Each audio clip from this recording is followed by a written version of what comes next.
Welcome to our virtual farm tour for 2021. My name is Morgan Pinkerton and I'm with IFAS Extension in Seminole County, and today we're here out at Pappy's Patch. There's 15 acres total in this field. There's 9 acres of strawberry beds, and actually on top of that bed there's 4.1 acres of strawberries. These berries are delicious. Florida is the second largest producer of strawberries in the United States, with a value of nearly $300 million in 2015. There's a drip line underneath each one of these beds, and so we fertilize and irrigate under the drip. We have overhead, and you can see the overhead sprinklers here. The overhead here is just to establish the crop. Irrigation and fertilization is important to producing strawberries. Many strawberry producers use drip irrigation, a form of micro-irrigation technology. This is a set of irrigation lines that run along the row of strawberries near the surface or slightly under the soil.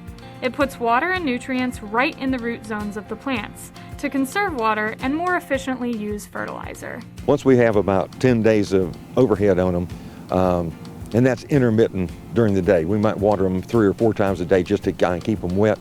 Then they'll go nothing but drip through the drip. It won't take long, then they'll start blooming. And we'll have some strawberries. Normally we have enough for the family by Thanksgiving. By the holidays, we usually have a very good supply. Everything you see here will come out at the end of the season. Normally by June 1st, I've got all this plastic picked up, all these plants are been disc in, and I'll plant a cover crop of sun hemp in here to put some organic matter back in these soils. Agritourism is a unique way farmers can add value to their farm, basically by adding tourism. For the consumer, agritourism is an opportunity for entertainment and learning. U-Pick farms are just an example of a type of agritourism operation. It fits perfect to be the grower and go directly to retail. We don't have any picking costs. We don't have any refrigeration costs. We don't have any delivery costs. The consumer handles all of that. Every time we tried to sell something and had to go through a broker, and then there was maybe 2 or 3 more hands touch that thing before it got to the end consumer, we didn't make any money. There's just no way, hardly in agriculture, that you can control your market unless you sell to the end consumer. There are a lot of costs associated with producing food products. By having a U-Pick operation, the producer can cut down on some of the production costs by selling directly to the consumer.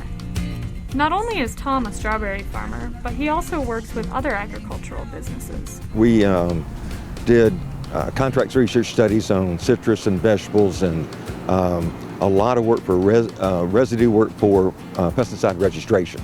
So we work for the big companies like Bayer and Syngenta and BASF on getting pesticide registrations.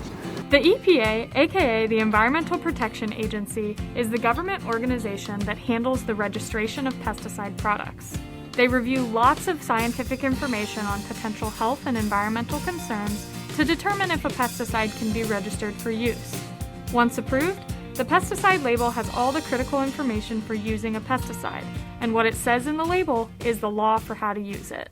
On the day-to-day operations there, we were making applications in the field, collecting residue samples, freezing them, shipping them into local labs to be analyzed for residues. And I had an opportunity then to interface with a lot of those people, setting up research trials and then accomplishing those research trials with the guidelines set forth by EPA. They do all the registration. But since I sold that business, I'm still doing some consulting work for some of the newer people that are trying to develop products in agriculture. Pappy's Patch is a local agritourism operation, and at this U-Pick and others, selling direct to the consumer can be beneficial for both the farmer and the consumer. For more information on local agriculture, please reach out to IFAS Extension in Seminole County.